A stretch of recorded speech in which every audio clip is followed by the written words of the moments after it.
Hello, welcome to Nirmala accountancy classes. मेरा नाम निखिल सिंह है। आज हम लोग रेक्टिफिकेशन ऑफ एरर में ही कुछ और नए तरह के प्रॉब्लम का सॉल्यूशन करेंगे। सबसे पहले हम लोग देखते हैं कि अगर रॉन्ग बुक मतलब बहुत सारे सब्सिडरी बुक होते हैं, cash book, purchase book, sales return book, purchase return book, bills receivable book, bills payable book. इनमें अगर रिकॉर्डिंग जो हो रही है, जो एंट्री रिकॉर्ड किया जा रहा है, उनको अगर गलत रिकॉर्ड कर दिया तो उनका इफ़ेक्ट क्या होता है।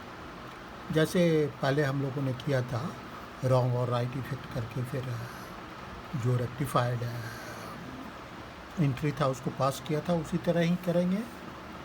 अब इस क्वेश्चन में देखते हैं हम लोग। सबसे पहले तो हम लोग रॉन्ग एंट्री लिख लेते हैं। Goods sold to Mohan ₹6,000 were recorded in the purchase book. तो गुड्स सोल्ड टू मोहन को बेचा गया, लेकिन रिकॉर्ड कहाँ हो गया? परचेज। तो रॉन्ग एंट्री हम लोगों ने क्या किया? Purchases account debit, purchases account debit 6,000 to Mohan, 6,000। लेकिन और राइट करेक्ट एंट्री क्या है? होना क्या चाहिए? करेक्ट एंट्री होनी चाहिए सोल्ड टू मोहन ₹6,000। मोहन को बेचा गया तो क्या होगा? मोहन अकाउंट डेबिट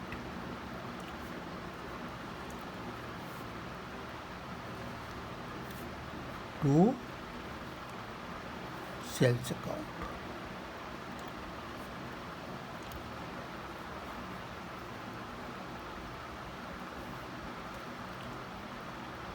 ये होना चाहिए। तो इसका इफेक्ट क्या होगा?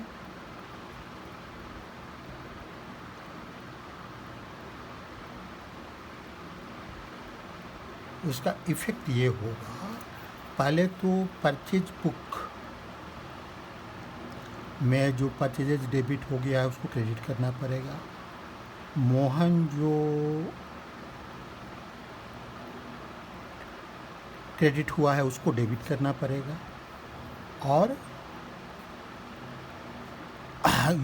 करेक्ट ये दोनों करना पड़ेगा। फिर अगर इन दोनों एंट्री को हम कंसोलिडेट करेंगे तो क्या एंट्री बनेगी? मोहन अकाउंट, फिर करेक्ट एंट्री जो है वो 6,000 मोहन अकाउंट है, तो इसको तो लिखना ही पड़ेगा। टू सेल्स अकाउंट 6,000 है क्रेडिट में, तो उसको तो लिखना ही पड़ेगा। तो हमारा रेक्टिफिकेशन एंट्री क्या हो जाएगा? जर्नल क्या हो जाएगा? रेक्टिफिकेशन एंट्री हमारा होगा, पहले तो मोहन को हमको डेबिट करना है, 6,000 से करेंगे, लेकिन मोहन यहाँ क्रेडिट हुआ है वो भी हमको इंक्लूड करना है। तो मोहन को हम डेबिट कितने से करेंगे? 6,000 प्लस 6,000 12,000 से। मोहन अकाउंट डेबिट करेंगे हम 12,000 से। 6,000 प्लस 6,000, ये 6,000 मोहन अकाउंट के रिवर्सल के लिए, ये 6,000 राइट एंट्री के लिए। तो 12,000 टू, अब परचेज अकाउंट डेबिट हुआ है, इसको नहीं होना चाहिए तो इसको क्रेडिट करेंगे।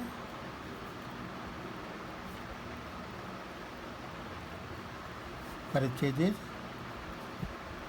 अकाउंट 6,000 क्रेडिट करेंगे टू सेल्स अकाउंट क्रेडिट होना चाहिए तो इसको तो क्रेडिट करेंगे ही।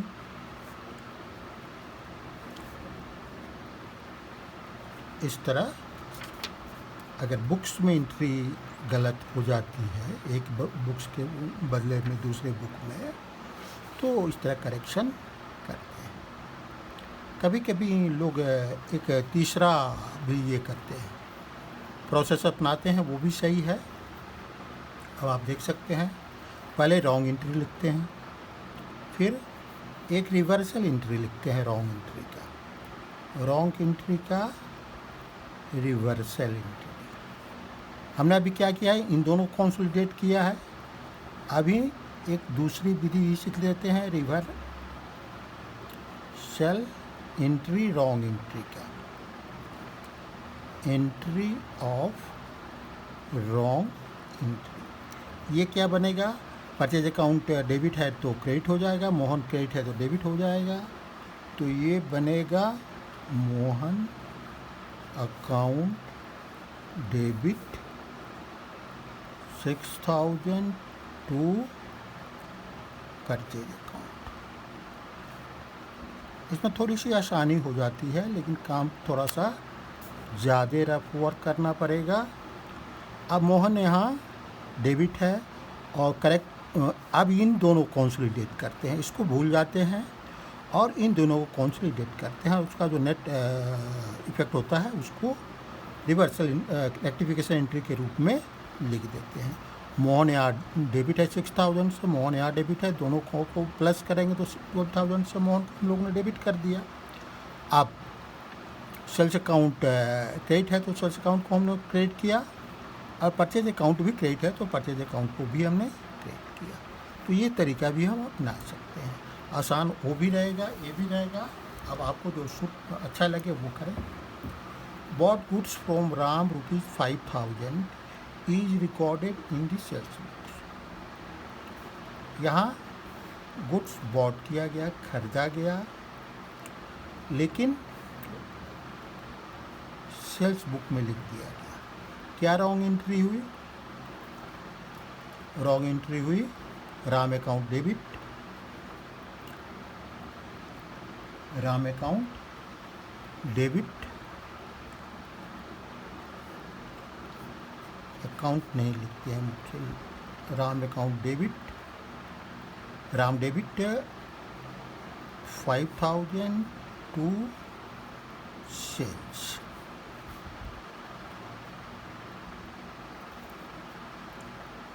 अकाउंट 5,000। करेक्ट एंट्री क्या होगा?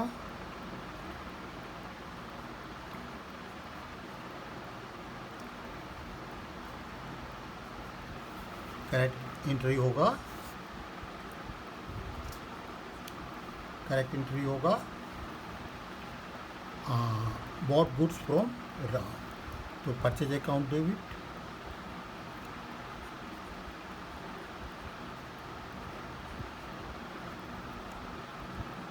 डेबिट 5,000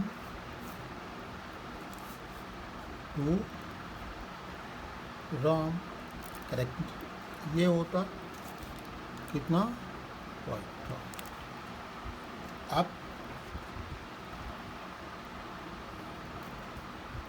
अब दोनों को कंसोलिडेट करेंगे, फिर रेक्टिफिकेशन एंट्री बनेगा।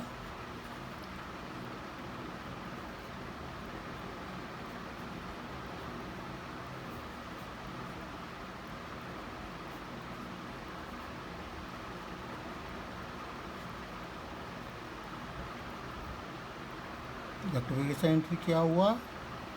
दोनों को कंसोलिडेट करेंगे, राम को क्रेडिट करेंगे या सेल्स को डेबिट करेंगे, करना पड़ेगा। तो परचेज अकाउंट डेबिट तो होगा ही 5,000 से,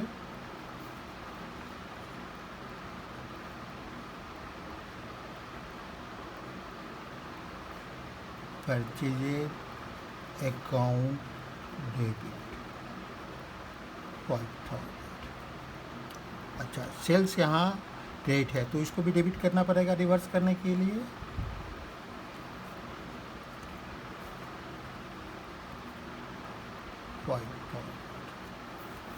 अब राम यहाँ क्रेडिट करना है और राम डेबिट है रॉन्ग एंट्री में, तो इसको रिवर्स करना पड़ेगा। तो रिवर्स को करने के लिए क्रेडिट करेंगे राम को, और राम का क्रेडिट जो रिवर्स करने के लिए कर रहे हैं 5000, और जो करेक्ट एंट्री में राम का क्रेडिट 5000 आ रहा है, दोनों मिलके कितना हो जाएगा? टू राम, ये दोनों मिलके हो जाएगा 10,000। ये करेक्ट एंट्री। समझ में आ गया होगा अच्छी तरह। ये भी एंट्री पास करके हम लोग वैसे भी कर सकते हैं, कोई दिक्कत नहीं है। अब हम लोग नेक्स्ट देखते हैं।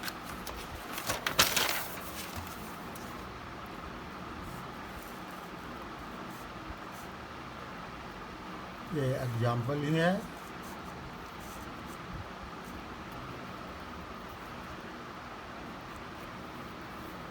Goods returned by Karan is recorded in the purchase return book। अब करण एक कस्टमर है, वो गुड्स रिटर्न करता है। गुड्स रिटर्न बाय करण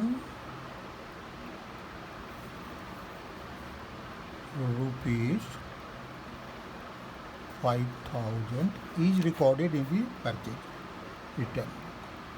तो हमारा करंट गुड्स रिटर्न करता है, लेकिन हम इसको परचेज रिटर्न बुक में लिख देते हैं। तो हमने क्या गलती की है? हमने गलती की, रॉन्ग एंट्री क्या की? रॉन्ग एंट्री हमने की, परचेज रिटर्न बुक में लिखा। तो परचेज रिटर्न बुक का क्या होता है? क्रेडिट होता है, और जो सेलर होता है, जो या क्रेडिटर होता है, वो डेबिट करते हैं। तो व्यक्ति का नाम है करण। तो करण डेबिट हुआ होगा कितने से? 5000 से। To purchases return book, to purchases return account, to purchases return account 5000। और करेक्ट एंट्री क्या है?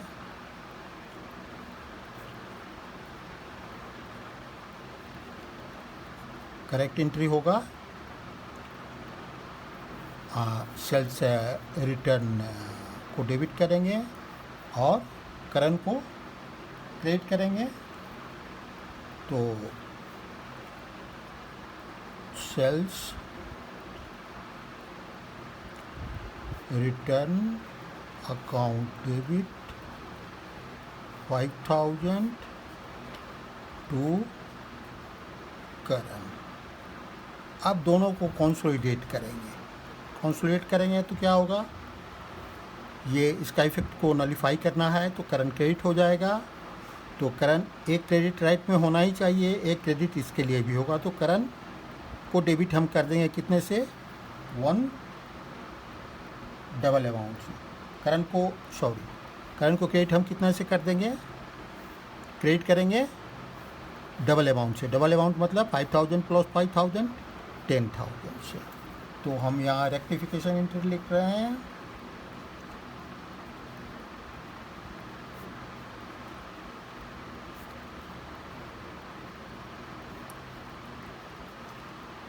करण हमारा क्रेडिट हो गया टू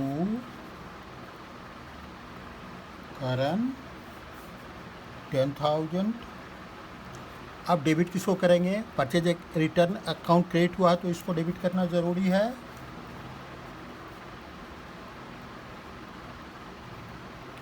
परचेजेज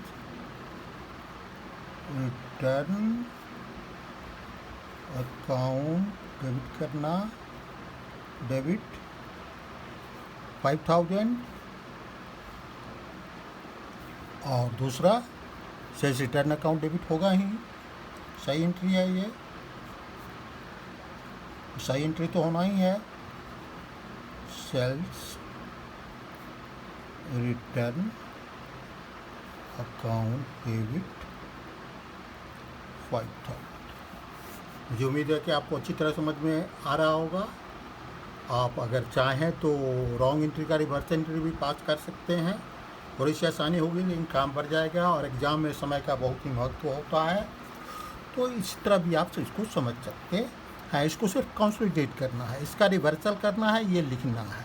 तो इसका जो इफ़ेक्ट होगा रिवर्सल के बाद उसको दे देना है बस। अब करंट यहाँ डेबिट है, क्रेडिट करना है, यहाँ क्रेडिट ऑलरेडी होना ही चाहिए, तो दोनों मिल को ले लेंगे तो ये डबल अमाउंट से क्रेडिट हो जाएगा।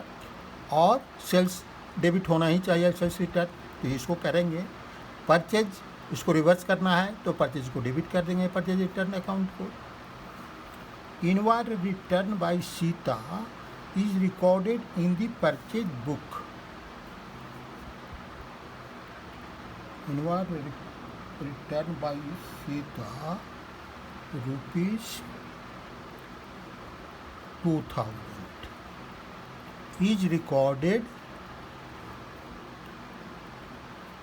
is recorded in the purchase book। अब इनवर्ड रिटर्न हुआ। इनवर्ड रिटर्न का मतलब क्या हुआ? इनवर्ड रिटर्न का मतलब हुआ कि सेल किया गया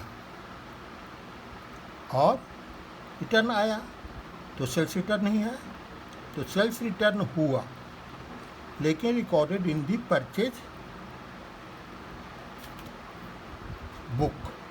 लेकिन सेल्स रिटर्न आया लेकिन परचेज बुक में लिख दिया गया। अब देखिए क्या हुआ है। परचेज बुक में जब लिख दिया गया रिटर्न बाय सीता, तो हमारा रॉन्ग एंट्री क्या होगा? रॉन्ग एंट्री हमारा परचेजेज अकाउंट डेबिट होगा। रॉन्ग एंट्री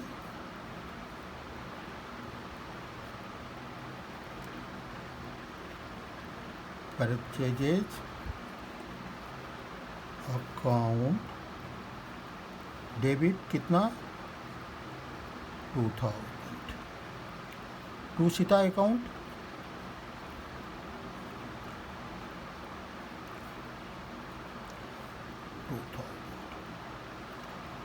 ठीक है। अब होना क्या चाहिए रे? करेक्ट एंट्री क्या होगा?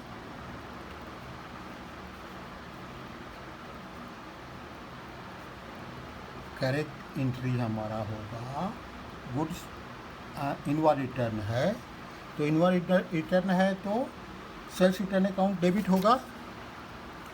सेल्स रिटर्न अकाउंट डेबिट,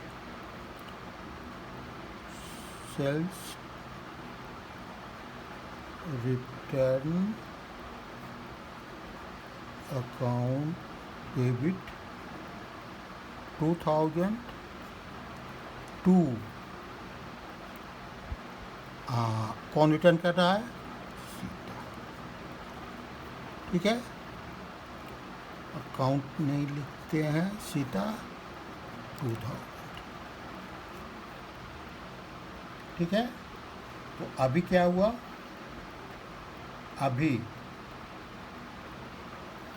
इसको कंसोलिडेट जब दोनों को करेंगे तो सीता को क्रेडिट होना चाहिए।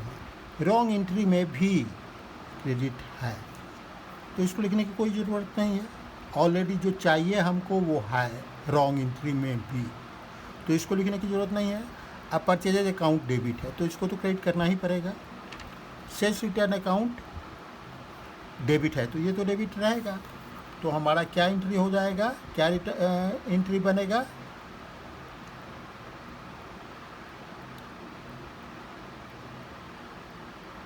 Purchases,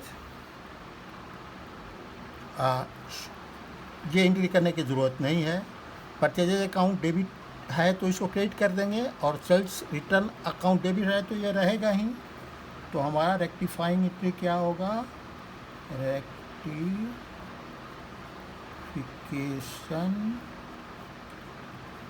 entry. इस तरह की एंट्री में अगर आपको कठिनाई होती है तो इसका रिवर्सल एंट्री आप पास कर लें, आसानी हो जाती है। तो रिवर्सल ऑफ रॉन्ग एंट्री क्या होगा? रिवर्सल ऑफ रॉन्ग एंट्री क्या होगा?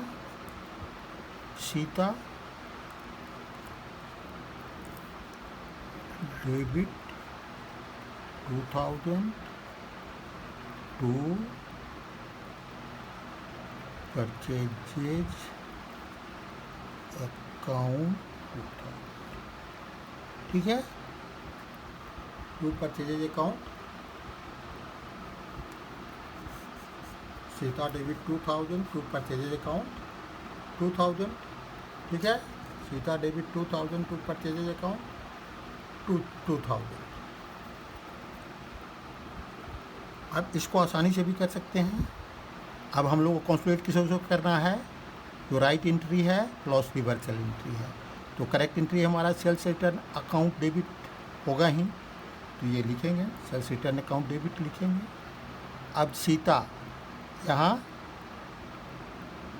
क्रेडिट है और यहाँ डेबिट है, तो ये दोनों नलीफाई हो गया, तो इसको नहीं लिखेंगे।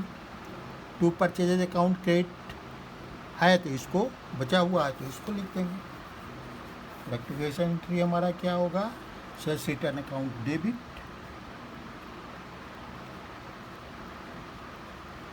Sales return account debit 2000 to purchases, ये परचेजेज का कुनाइफाई करने की क्रेडिट परचेजेज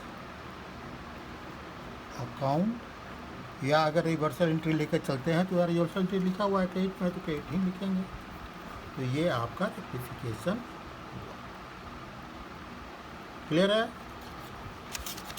अब आगे हम लोग बढ़ते हैं। Outward returns to Meena ₹500 is recorded in the sales return book. Outward return हुआ मतलब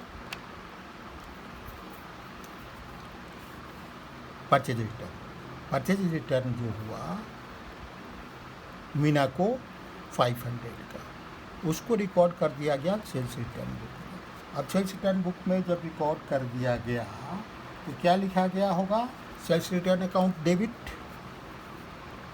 रॉन्ग एंट्री हमारा क्या हुआ, sales return account debit 500 to Meena 500। अब करेक्ट एंट्री क्या हुआ,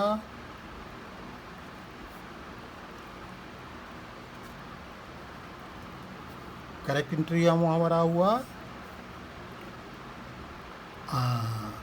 आउटवर्ड रिटर्न टू मीना है। तो आउटवर्ड रिटर्न टू मीना है तो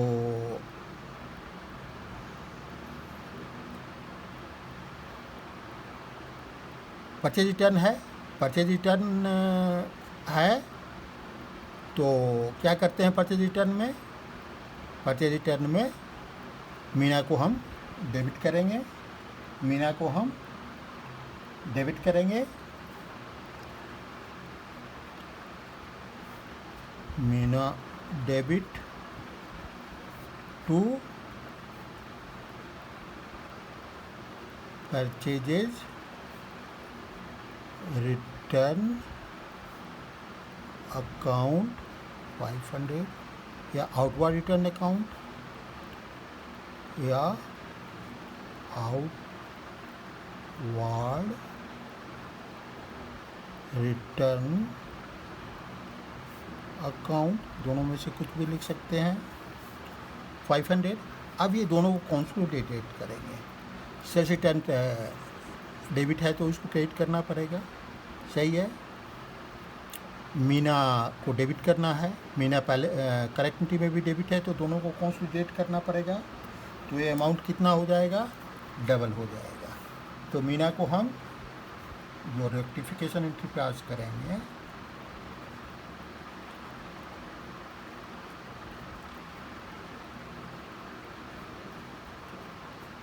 तो रेक्टिफिकेशन एंट्री पास करें तो मीना को हम डेबिट करेंगे,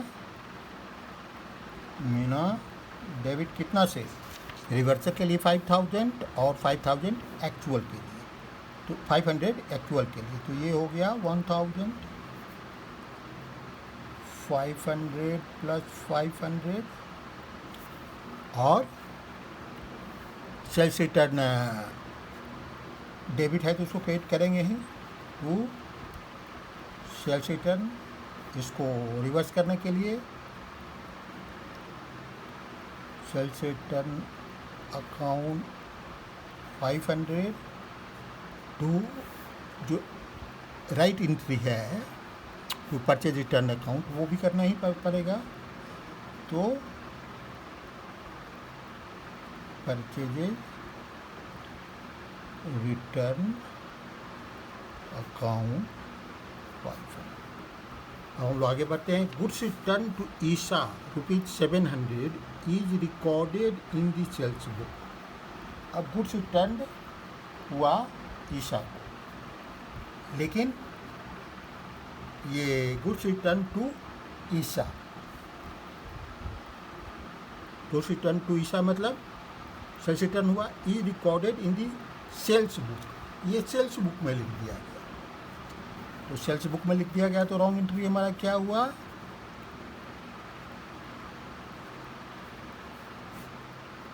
रॉन्ग एंट्री हमारा हुआ Isha account debit, Isha debit कितने से 700 टू सेल्स अकाउंट 700। हमारा करेक्ट एंट्री क्या हुआ, करेक्ट एंट्री हमारा हुआ goods return to Isha, Isha को रिटर्न किया गया तो सेल्स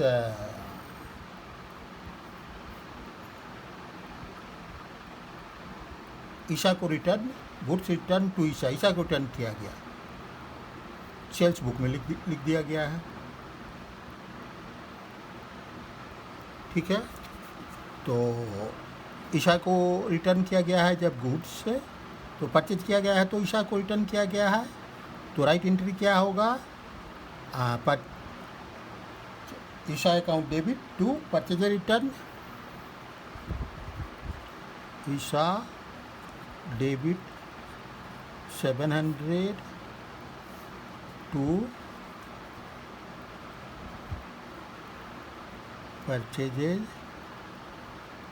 रिटर्न अकाउंट 700। अब इसको दोनों को कॉन्सोलिडेट करेंगे तो रेक्टिफिकेशन एंट्री बनेगा,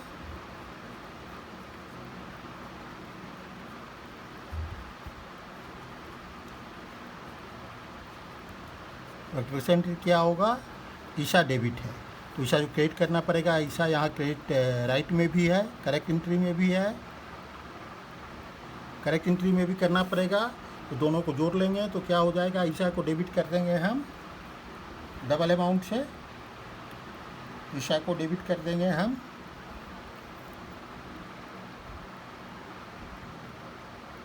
अच्छा सॉरी ईशा हमारा डेबिट है और ईशा डेबिट होना चाहिए, इसको कंसुलेट करेंगे तो ये करने की ज़रूरत नहीं है हमको। अब सेल्स क्रेडिट है लेकिन ये होना नहीं चाहिए, तो होना नहीं चाहिए तो इसको डेबिट करेंगे तो सेल्स अकाउंट को डेबिट करेंगे, परचेज रिटर्न अकाउंट को क्रेडिट करेंगे। सेल्स अकाउंट को डेबिट करेंगे 7000 से to purchase return account credit करेंगे 700। ये रेक्टिफिकेशन जर्नल मुझे उम्मीद है कि आपको अच्छी तरह समझ में आया होगा। इसके बाद कुछ और प्रैक्टिकल क्वेश्चन हम लोग करेंगे। Thank you, see you again.